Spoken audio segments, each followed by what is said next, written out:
Ladies and gents, hope you're well. I hope you had a fantastic day so far. This week, I was given the wonderful opportunity to be able to talk to Roy. Now, Roy sells insurance for a living. I know, very exciting. But the reason why we ended up wanting to talk to him was because he's running a very cool experiment that he was kind enough to give us an exclusive little conversation about. So that's what this conversation is going to be. Of course, we'll also talk about a little bit of insurance, but also some more mindset stuff and a little bit around gender stereotypes, or not even stereotypes, but they're more like why we have traditional roles and how it can actually help your business develop and grow, and how you can actually grow through this coming recession as well. So if you did enjoy this piece of content, I'd love for what you think in the comment section down below. And why not subscribe to the channel so you don't miss next week. And I'm now going to hand over to Roy to tell you a little bit more about what he does.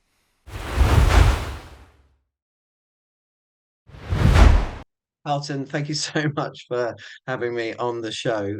My business is Taking Cover Limited, and we do life insurance, income protection, private medical insurance, and critical illness cover. I'm in the middle. I'm 6 weeks away from finishing a year-long experiment trying to solve the problem of month end. 70% of the business that I do and my staff do is in the last 3 days of the month. And it's killing us. It's a short period of intense activity, and I'm going to tell you how I'm going to deal with that and the journey that I've been on. Fantastic, and I really appreciate the time and your input on the show as always, and coming on and talking about it. But I mean, is it, just before we go into the experiment, is it something which you think other businesses are plagued with, this like end of month kind of like, I guess, crunch point, I suppose, isn't it? Yeah, I guess it depends how salesy the business is. Salesman, which I've never thought myself as being, every job that I've done, and I'm going to be telling you some stories about some intense periods of activity in other jobs.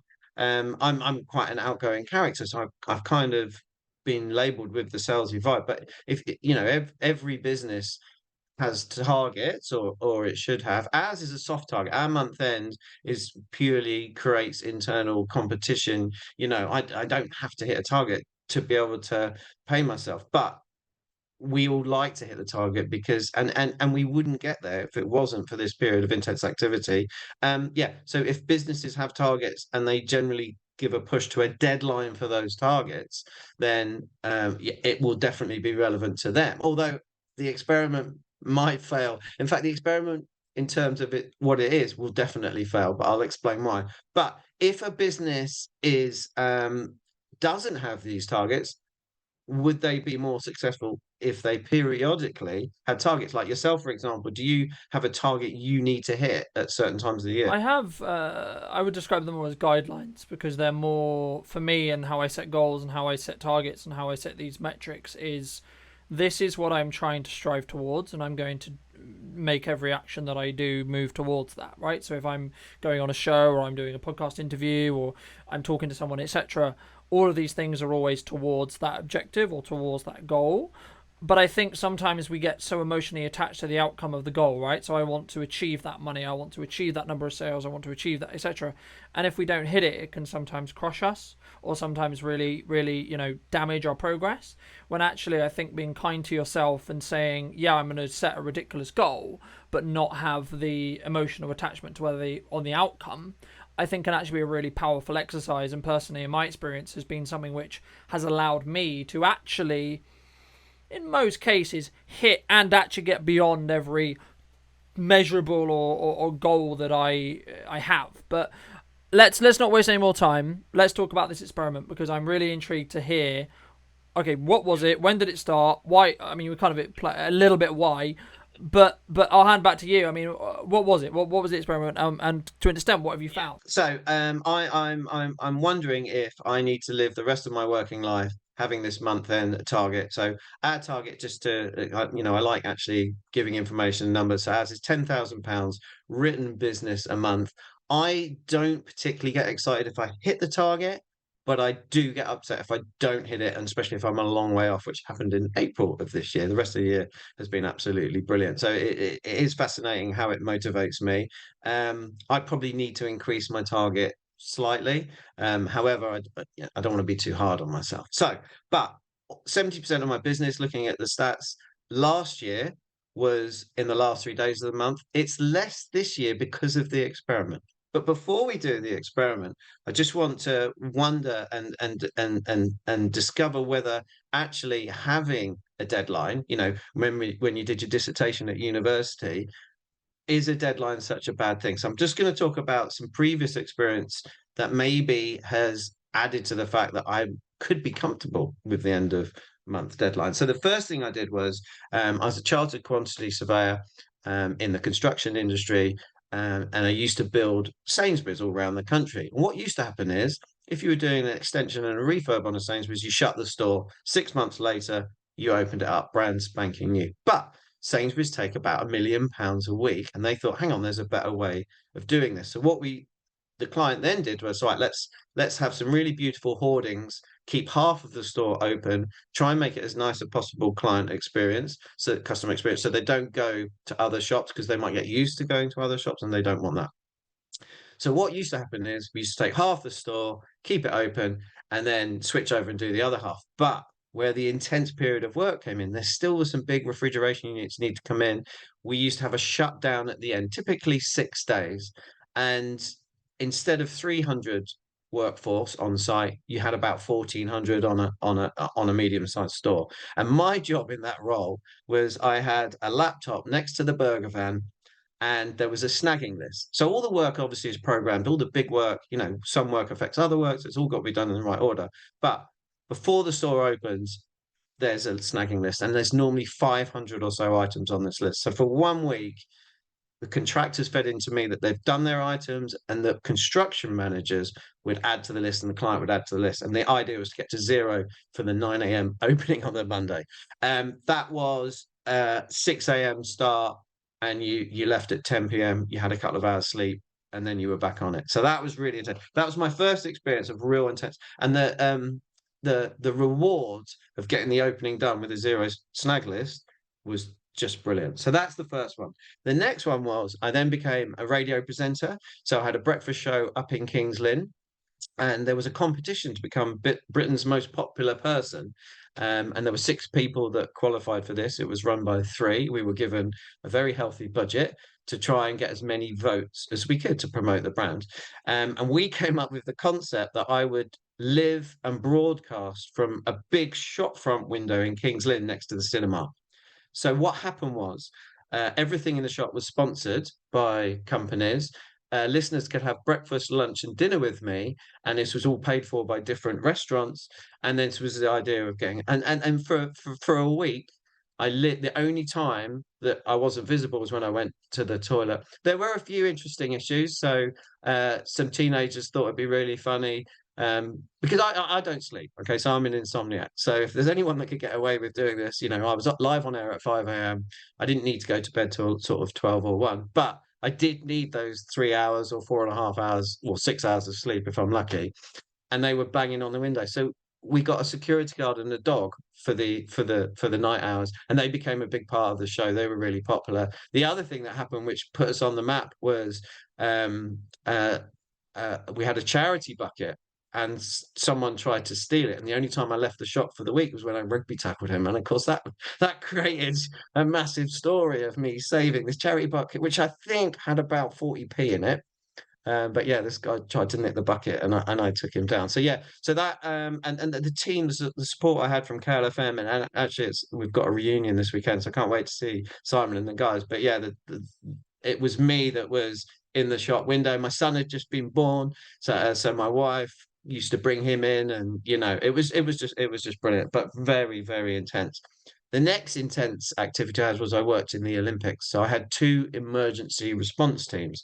And at the Olympic Park and over at Wembley, I basically slept on an office floor, and I had 300 staff 24/7 rotated to, if something really serious had gone off, they weren't. I'd only done 1 day's training with all of them in like a big room, and basically they were the external perimeter to stop people coming in, so that the proper police and guards could deal with any issues. There weren't any issues, thankfully, but to be involved in the Olympics literally with so few hours sleep, that was intense. And again, the rewards when you finish that, and as well as the radio. I didn't win, by the way. I was Britain's most popular man, but I got beaten by a lady who used to frequent, shall we say, colourful clubs, and she got a whole network of strippers to vote for her. So yeah, she went on one day. She had like added about 4,000. Anyway, so yeah, that was another one. The next thing of intense work was I worked at the Aegeus Bowl. So the client after the Olympics asked me to look after it for a summer, and when England played,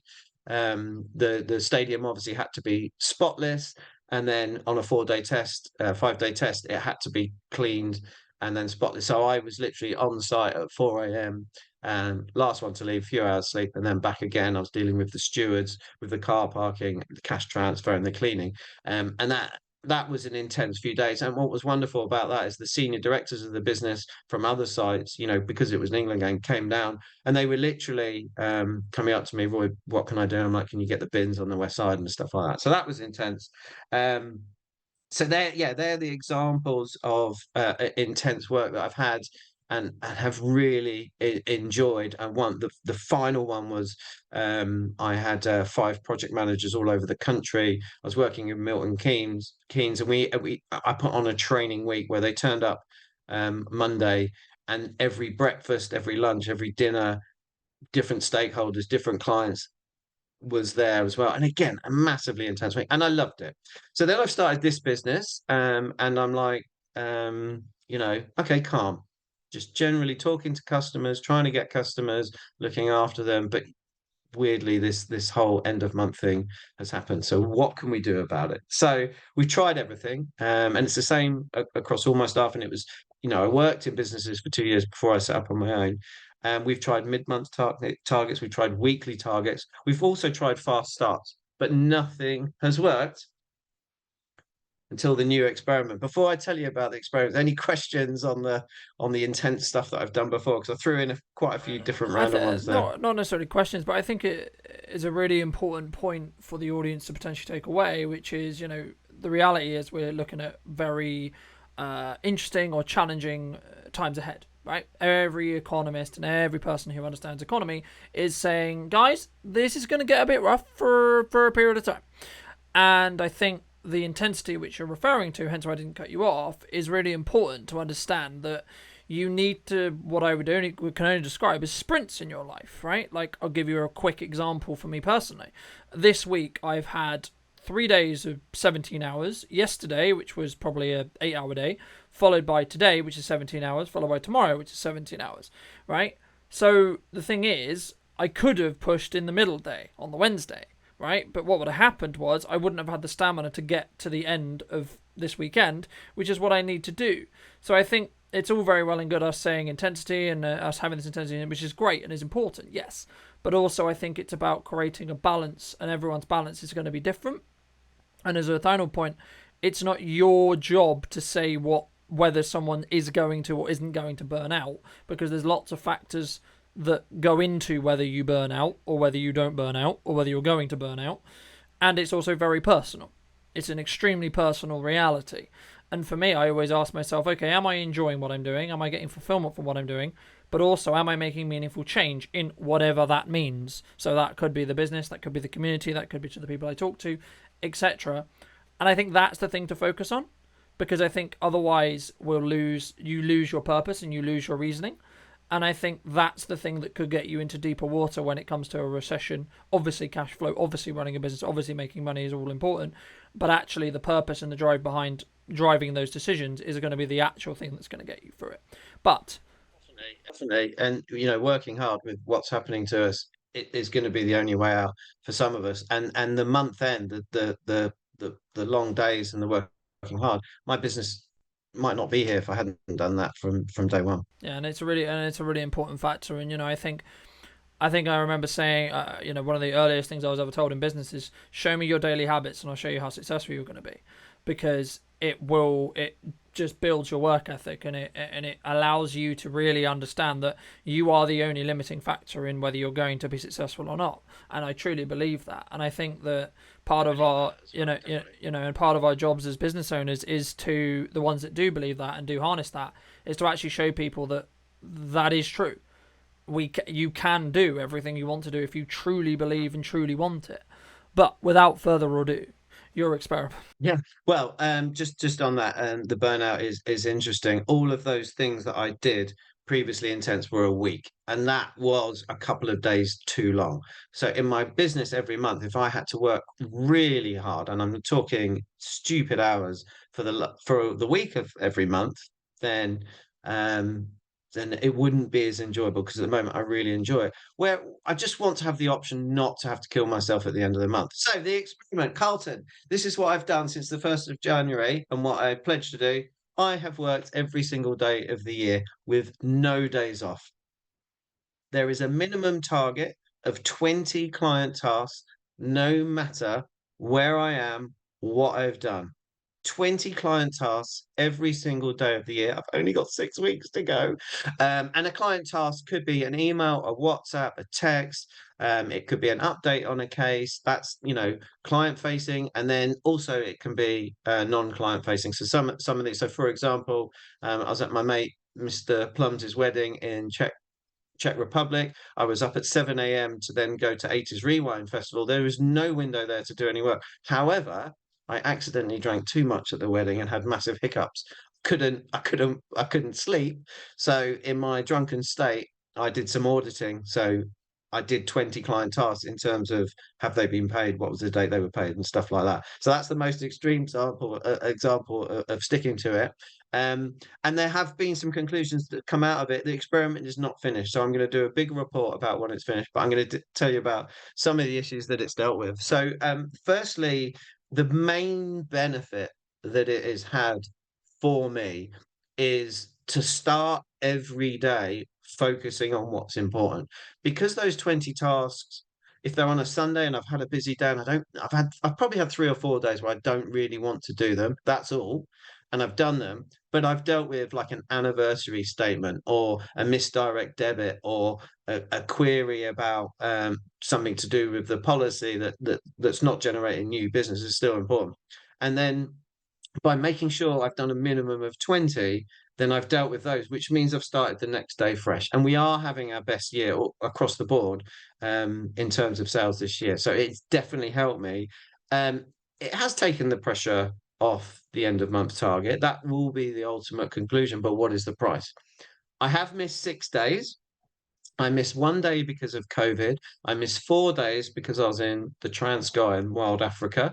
And I have missed one day because I went to Spain with 6 blokes for a week, had one day at home, then went on a stag do to Turkey. And on the way home from Turkey, I couldn't even see. So yeah, so I have missed 6 days. So I will keep going until the 6th of January because I want to do a 1 year in a bowl. And there's no sign of me losing any days before the end of the year. So yeah, so the experiment has been brilliant. My activity has been more than it has on previous years. So I'm doing like 1,000 tasks a month. So you need to be doing sort of 35 or 40 a day. And the days where I only do 20, which are quite a few, on a normal day, if you're doing a full proper day's work, 60 or 70 is easily achievable.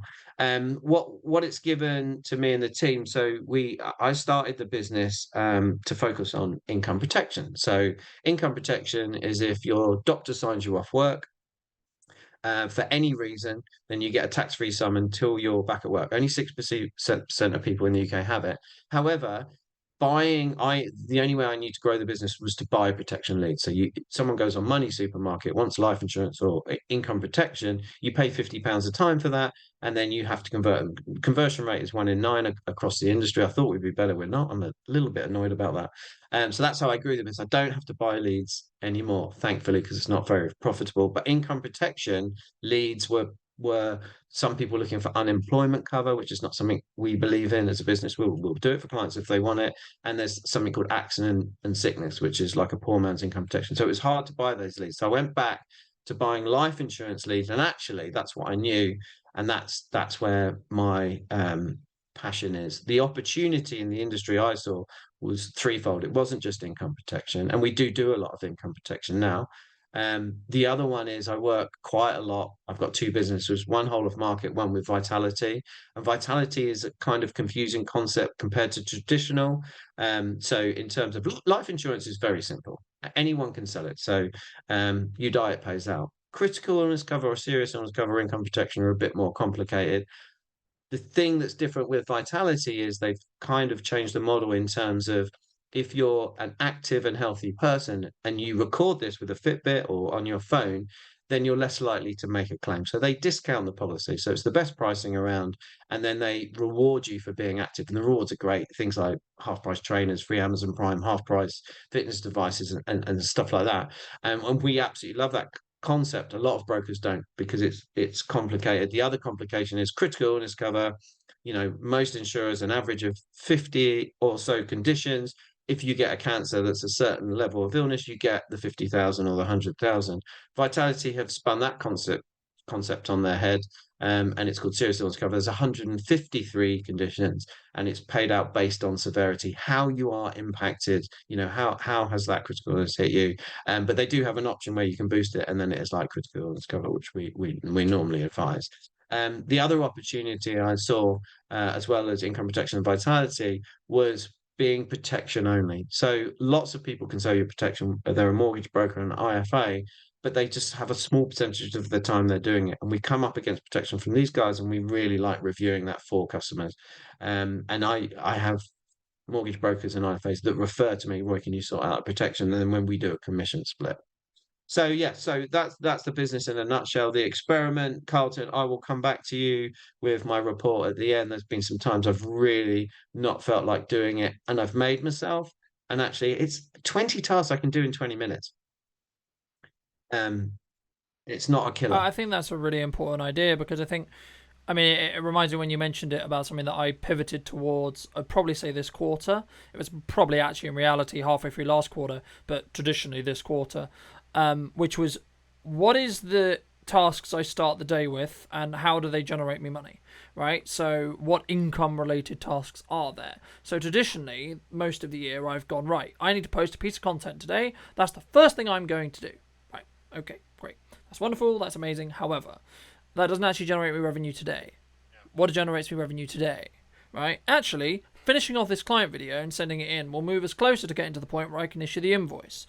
Or sending out this deal, sending out this proposal, finishing off that quote document, whatever it may be, that's a income generating task that is legitimately tied to income very quickly, right?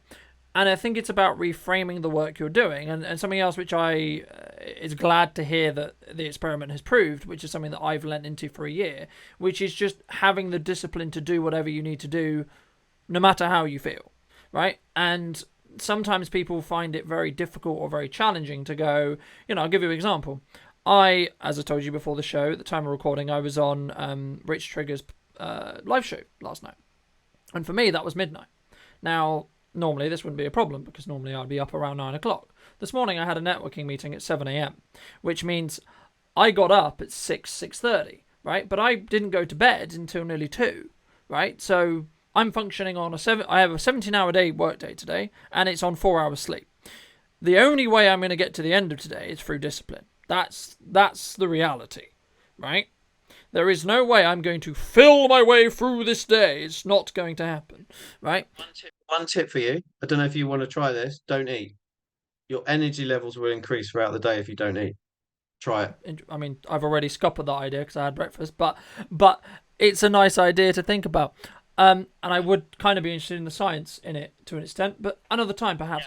Yeah, I love fasting. That's for a whole other discussion. But I think I think that's a really important idea, and someone that is looking to build a business or listening to this and is inspired by your story and what you do and what we do, etc. I think the one thing I would get them to think about and consider as we move into the new year, and don't do this whole I'm going to do it in the new year thing, do it today, right? Because the whole concept of New Year's resolutions is something which you need a date and you need a target to do it, but then you actually, it's an excuse to not do it beforehand, in my opinion, right? 80% fail by February, I heard on the radio this morning. And I think, I mean, the gym is, I'm going to work out this year. Okay, but actually, have you been doing it a year? No, maybe not. Right? Okay, actually, why? Is that because it's not a priority? Is that because it's inconvenient? Is that because you haven't put it into your habit? Is that because you don't have a high level of discipline? This is a thing to think about for the audience, right? But something I really... Categorically, Carlton, your way of focusing on what's going to bring you income is much better than what I am doing, without question. without question. So There yeah, is so you're onto the right there is track there. there is a point though where you run out of stuff that generates you direct income. And that's when actually being reverse, like thinking about what can you do, creating a podcast like this, creating a show, creating pieces of content, creating marketing, doing experiments, networking, talking to new people, etc. That's the time you fill that time with. That's when you do that with. When you're in a very strong position from an income point of view, because then you're not pressured into, oh my god, I have to get a sale today, or oh my god, this person I'm talking to, because it will happen naturally, right? If you're consistent. That's no way to work. So we have a focus on that. So every day it's a bit rubbish the name Power Hour because it's only half an hour long. But you can get so bogged down in your business and dealing with clients' issues and cases and stuff like that. But for from 12:30 to 1, you'll never get hold of any of us in the team because we just focus on calling, trying to get new business. And that has really helped because you do get lost. And what you're talking about when you run out of income generating stuff to do and then you actually need to be, hunting. You need to be doing that as part of every day anyway. And it's about, I mean, we talked about this a lot in networking, we talked about this in general. It's about being proactive more than reactive, right? And I think that so many people passively are going to be reactive at the moment. But what I've seen and what I've seen result wise work for us specifically, and I imagine will work for everyone else, is just be ridiculously proactive with what you're doing and put in the hours and put in the effort. And I was having a conversation with a friend of mine this morning about this exact thing. And I said, look, actually, everyone I fully believe has unlimited potential.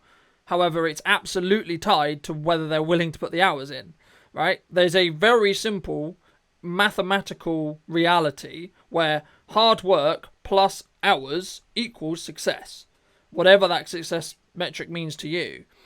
But something I did really want to ask you is kind of a misconception that was highlighted to me at least during the pandemic, which is around like insurance. And this was more around, I know it's not necessarily a warehouse, but I think there's probably some crossover in what you do as well.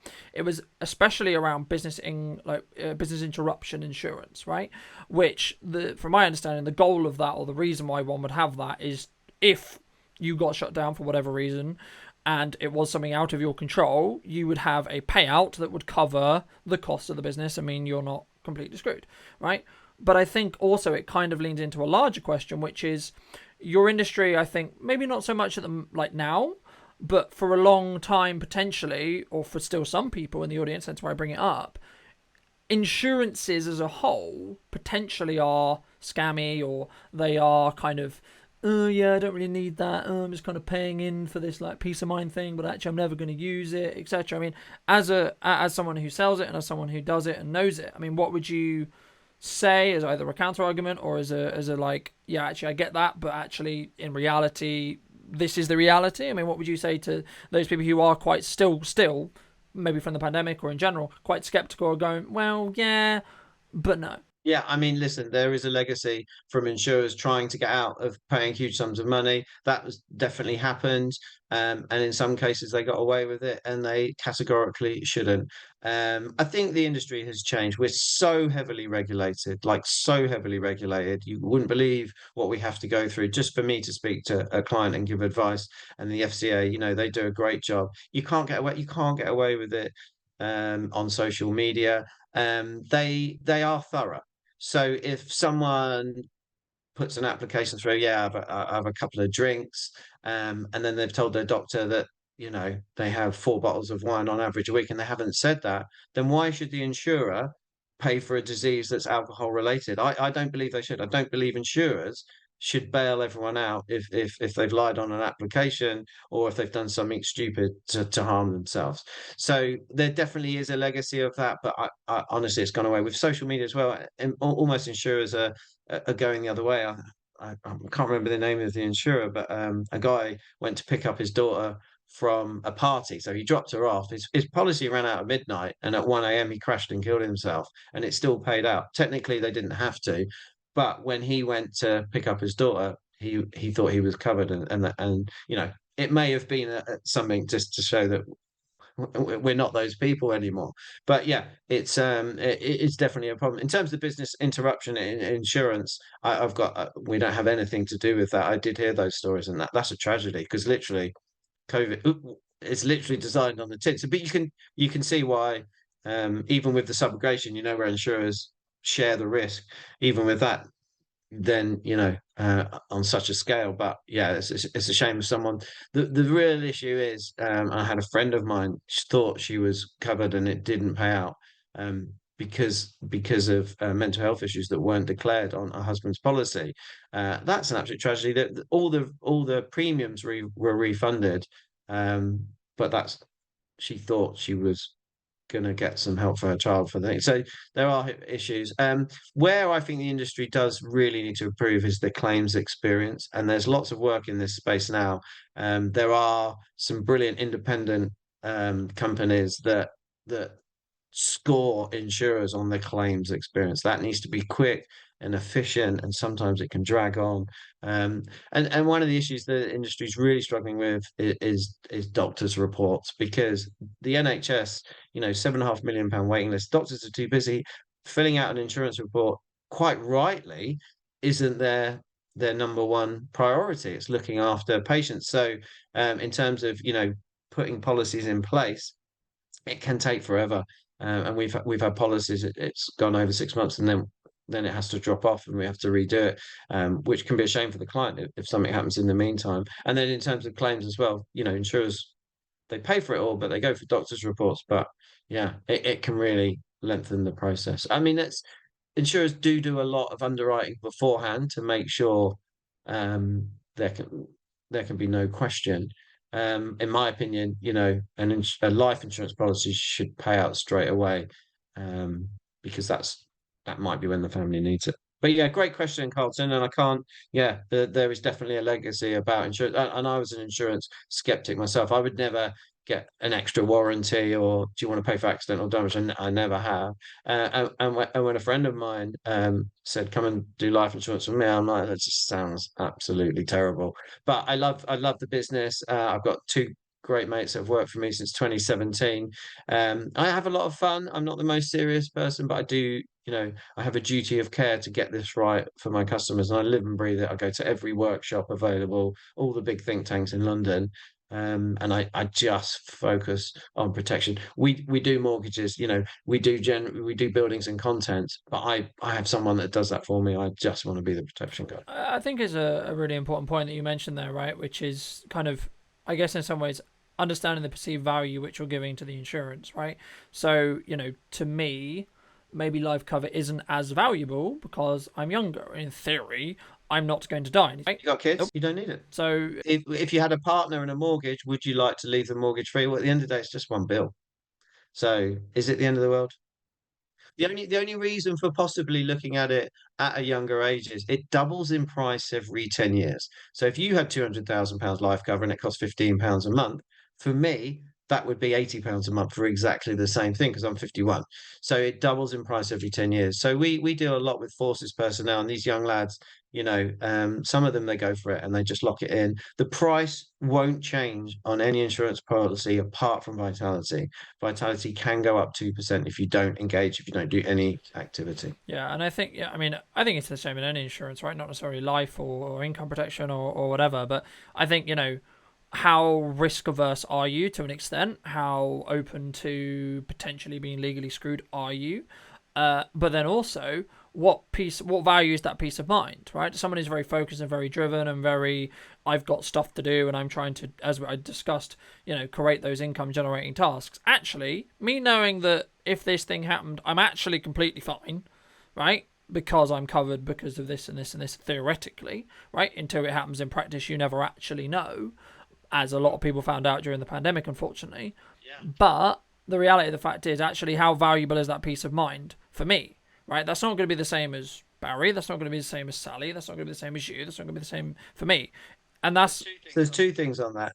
There's two things on that. So firstly, I don't know what it is in terms of, uh, if the female in a normal heterosexual relationship is the decision maker, they're more likely to be receptive, because women tend to understand the vulnerability of their bodies, whereas blokes, nothing's ever going to happen to them. They're fit and healthy. They're always going to be okay. So if the woman is the decision maker, and sometimes it's the man, sometimes it's the female. I'm not talking about same-sex relationships, because I couldn't work out the maths on how to look at that. But yeah, so that that's definitely a factor when it comes to this.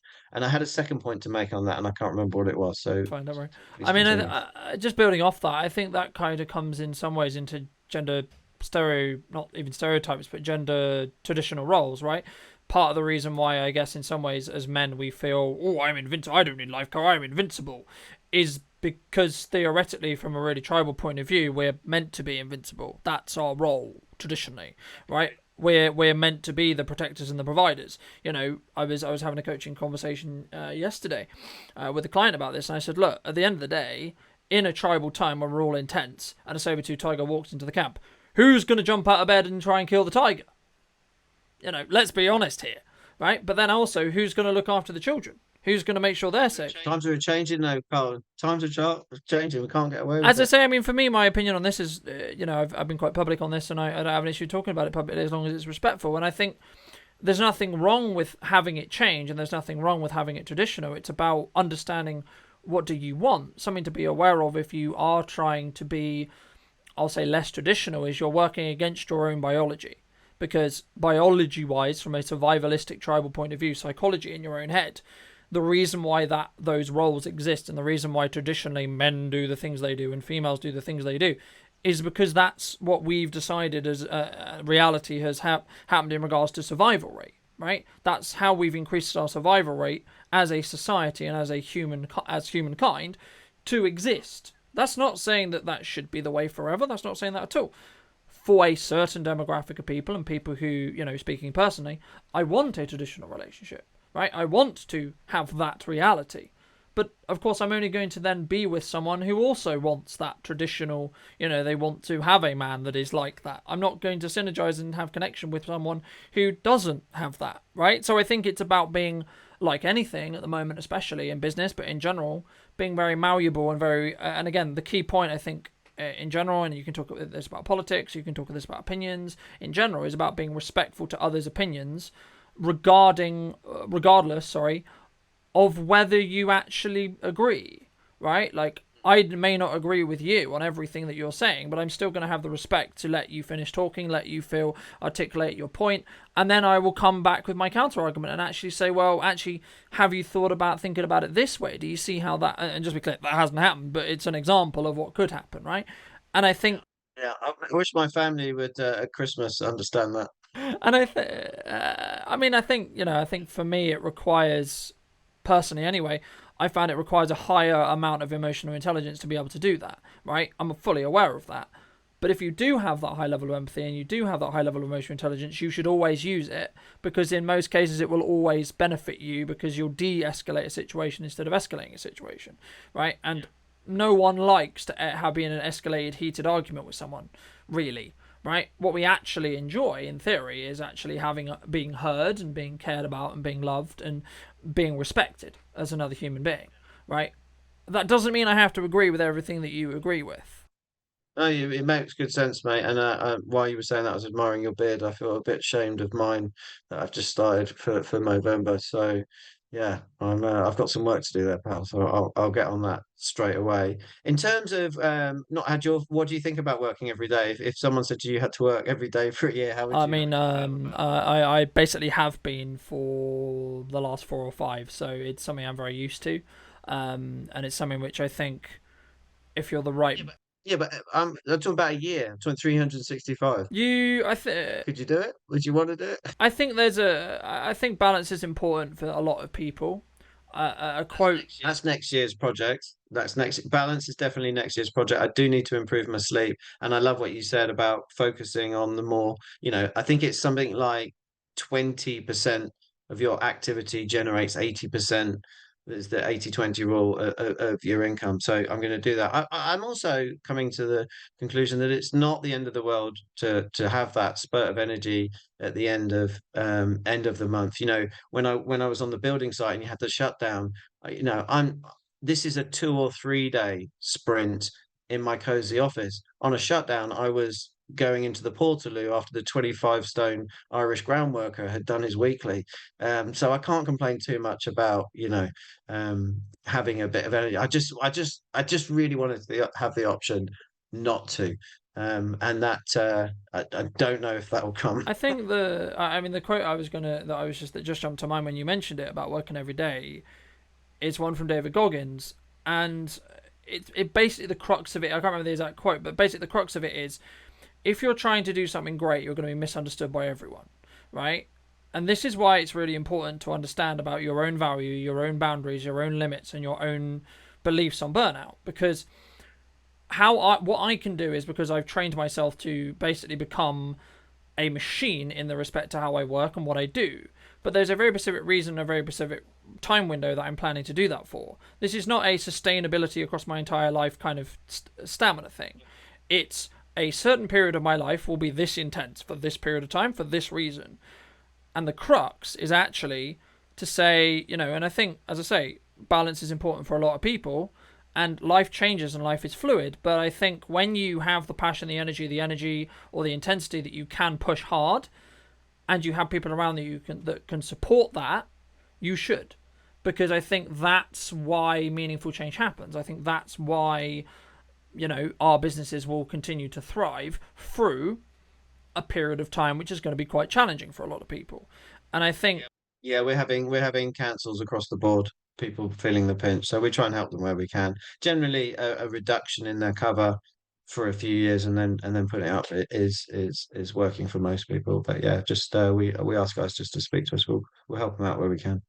Tough though, it's tough yeah, out there. and I think it's about, as I say, being compassionate and empathetic with the reality of the world right now. And I think, you know, just because you're winning doesn't necessarily mean you should be gloating about that fact. You shouldn't be complacent about that fact either.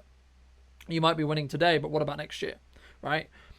What about next month? What about tomorrow? What about etc.? And I think for me, that's why I always try to focus on the reason and try to focus on the purpose more than the income or more than the goal or more than the objective, because the fire or the purpose or the reason is why I got into business in the first. This is why I'm doing this instead of a traditional job. This is why I wanted to be my own, work for myself more than working for someone else, right? Because it suits my values, it suits how I work, it gives me the control and the power and the freedom that I want in my life. Yeah, for me, I just kept getting sacked from jobs. So yeah, working for myself was definitely a I mean bonus. that too. I mean, but there's a lot of reasons that. Little tip for you, Carlton, by the way. Behind me is a dartboard that was given to me by Andy and Dom, who've worked for me for a few years. So they asked me, said, Roy, rather than ring us up for a bollocking, why don't you use the dartboard? So yeah, I've had it recovered weekly.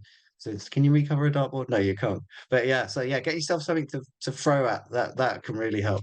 I mean, fantastic. I mean, talking about that, I think there's a very important point there, which is there's going to be frustrations in life, and you need a way to be able to channel that energy, right?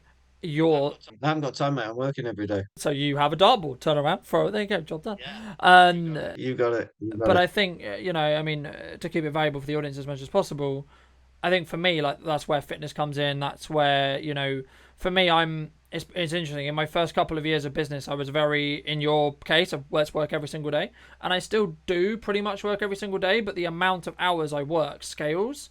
So even when I'm on holiday, I'll still do probably 1 or 2 hours of work a day. But I'm on holiday, so Yeah, I love that. Absolutely love that. As long as it doesn't impact who I'm with and what I'm doing, I absolutely love. And I can't sit there and sunbathe.